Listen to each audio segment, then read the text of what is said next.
Let me introduce you. Okay, quiet down. Shh. Okay, guys. Let me bring on now. This guy wrote me a letter. Yeah, I can write. No, hold it. He wrote me a letter challenging my conservative credentials.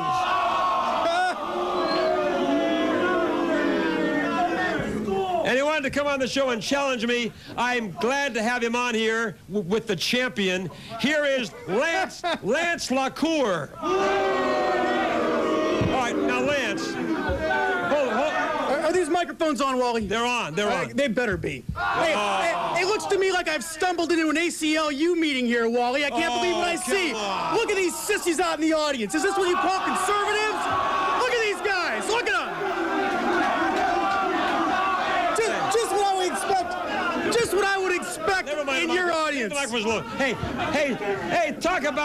hold on. Talk about sissies. He's got a little earring in his ear there. Yeah, your mama gave it to me, Wally. Hey, what do you bet? What do you bet he has lace panties on, too?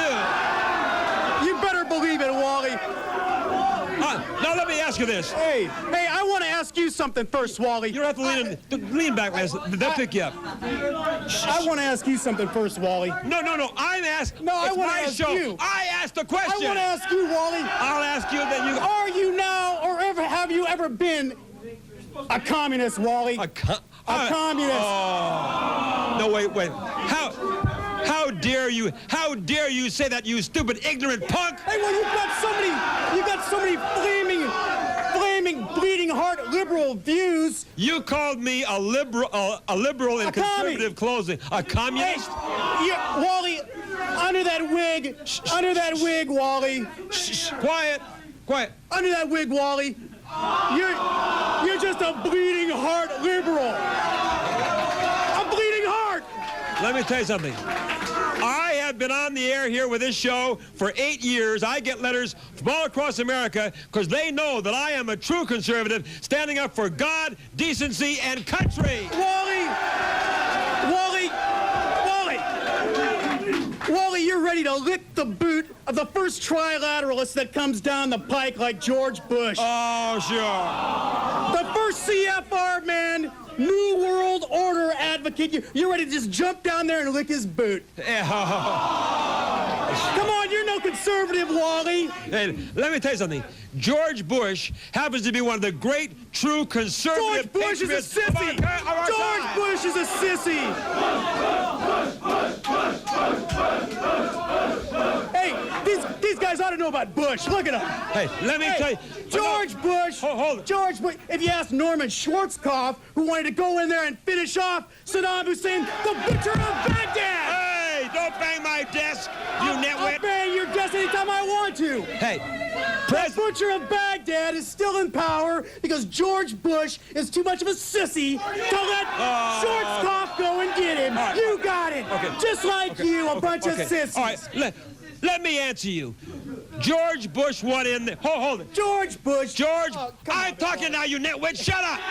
Nitwit? Who are you calling a nitwit, Wally? Hold it. George Bush went in there and castrated our friend in there. George Bush castrated Schwarzkopf when Schwarzkopf wanted to go in there and finish the job.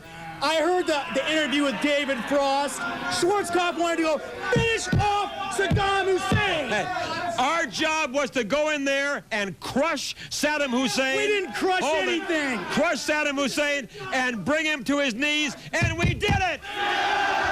Hussein is still in power. Hussein is still in power. He's still drinking long, tall martinis and stuff in his big bunker underground. There is no way. Hey, who do you guys think you're talking to? You think you're talking to some sissy? Who do you think you're talking to? You ain't talking to me. You're talking to me. George Bush hamstrung poor Norman Schwarzkopf, who wanted to go in there and finish the job in Baghdad. George Bush said, no, my New World Order friends will ostracize me for going in there and beating up somebody without their approval. Let me tell you something. How do you explain the fact that in the most recent Newsweek survey, 85% of the people of America approve of what George Bush did over there in Iraq? How do you explain that? I'll tell you how I explain that, Wally. There are poor people that just watch Roseanne and other shows like that. Rather than the news, they don't pay attention. Are you